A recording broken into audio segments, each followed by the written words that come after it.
Hello guys, வணக்கம். This is Anbuseelan. இன்னைக்கு நம்ம என்ன பார்க்க போகிறோம் அப்படின்னா, ஹெட்ஜிங் அப்படின்னா என்ன, அதை எதற்காக பயன்படுத்தணும் அப்படிங்கிறத தான் என்டையராக இந்த வீடியோவில் பார்க்க போகிறோம். பிகினராக இருக்கிறீங்க அப்படின்னா இந்த வீடியோவை ஸ்கிப் பண்ணாமல் முழுமையாக பாருங்கள். எஜுகேஷன் பர்பஸ்க்காக என்னுடைய டெலகிராம் குரூப், வாட்ஸ்அப் குரூப்பில் இணையனும் விருப்பம் உள்ளவங்க டிஸ்கிரிப்ஷன் பாக்ஸில் லிங்க் கொடுத்துருக்கேன். அந்த லிங்க்கை பயன்படுத்தி பயன்பெற்று கொள்ளலாம். இப்போ நம்ம வீடியோக்குள்ளே போகலாம். ஸோ வீடியோ பார்ப்பதற்கு முன்னாடி எல்லோரும் வீடியோவுக்கு லைக் பண்ண மறந்துடாதீங்க.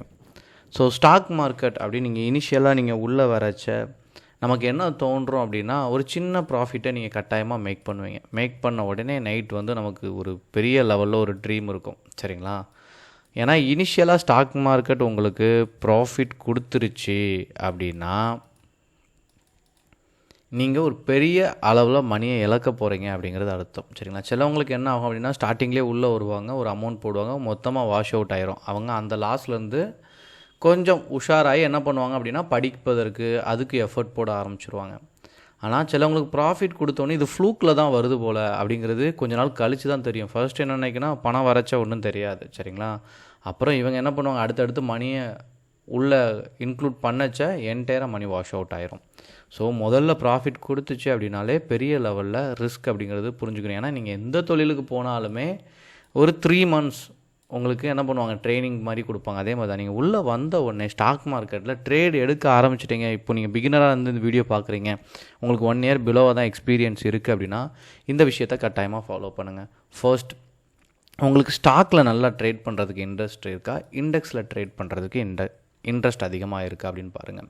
இதை நீங்கள் கண்டுபிடிக்கிறதுக்கு கண்டிப்பாக 1 or 2 months ஆகும், சரிங்களா? இதை கண்டுபிடிச்சோன்னே ஸ்டாக், எக்ஸாம்பிளுக்கு சொல்கிறேன், ஸ்டாக் பெஸ்ட் அப்படின்னா இதுக்குள்ளே வந்துட்டு நார்மலாக நீங்கள் ஒரு ட்ரேட் எடுக்கிறீங்களா, ஒரு ஷேரை ஈக்குட்டின்னு சொல்கிறோம்ல, ஒரு ஷேரை வாங்கி விற்கிறது, இது பெஸ்ட்டாக இருக்கா, இதில் ஆப்ஷன் பெஸ்ட்டாக இருக்கான்னு பாருங்கள். நீங்கள் ஆப்ஷன் அப்படின்னு நீங்கள் சூஸ் பண்ணிட்டீங்க அப்படின்னா நீங்கள் இது உள்ளே வந்த உடனே பையராக இருக்கணுமா செல்லராக இருக்கணுமா டிசைட் பண்ண, சரிங்களா? இல்லை இதை கண்டுபிடிக்கிறதுக்கும் 1 or 2 months ஆகும். அதனால தான் ஓவராலாக ஒரு 6 months டைம் பிடிக்கும், சரிங்களா? செல்லிங் தான் பெஸ்ட் அப்படின்னா அதில் ஹெட்ஜிங் பண்ணணும். இந்த ஹெட்ஜிங், அதாவது பையிங் சைடு போனாலுமே ஹெட்ஜிங் பண்ணலாம். பட் இந்த 2 ஹெட்ஜிங்கில் எது பெஸ்ட் அப்படின்னு எடுத்துட்டிங்கன்னா ஆப்ஷன் செல்லிங்கில் பண்ணுறது பெஸ்ட்டு. ஸோ இவ்வளோ ஆக்ஷன் இருக்குது, சரிங்களா? இது எல்லாமே நீங்கள் ஒரு இடத்துலையும் ரிஸ்க்கை கம்மி பண்ணுறது. அப்போ ஹெட்ஜிங் அப்படின்னா என்ன அப்படின்னா, இப்போ கால் அப்படின்னு ஒன்று இருக்குது. இப்போ நீங்கள் நார்மலாக நீங்கள் போயிட்டு இப்போ பேங்க் நிஃப்டியோட லெவல் பார்த்தீங்க அப்படின்னா 50,484 இருக்கா.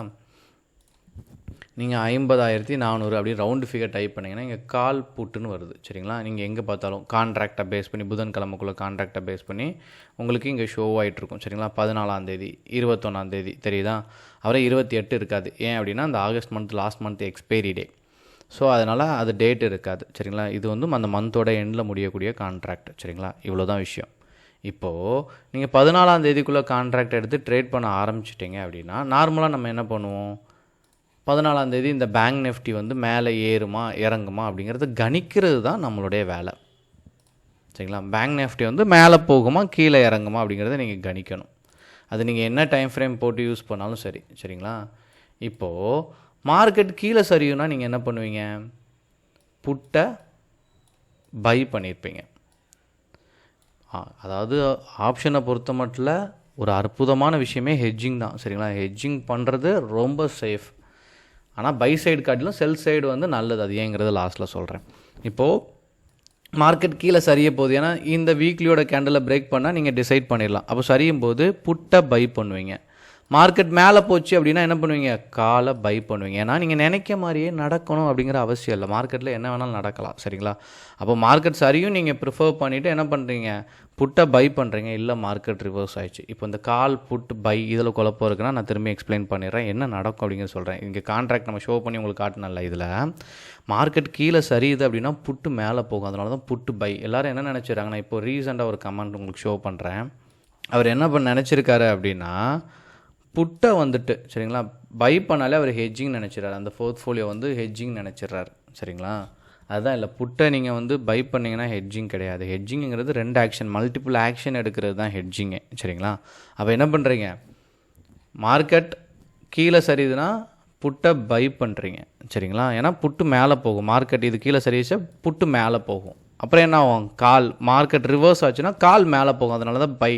மார்க்கெட் மேலே போச்சுன்னா கால் பை, மார்க்கெட் கீழே சரியுதுன்னா புட்டு பை. இப்போது நீங்கள் நினச்ச மாதிரி மார்க்கெட் கீழே போகலை அப்படின்னா என்ன பண்ணுவீங்க? மார்க்கெட் வந்து நீங்கள் நினச்ச மாதிரி கீழே போகலை, ஆனால் புட்டை வந்து பை பண்ணிட்டீங்க.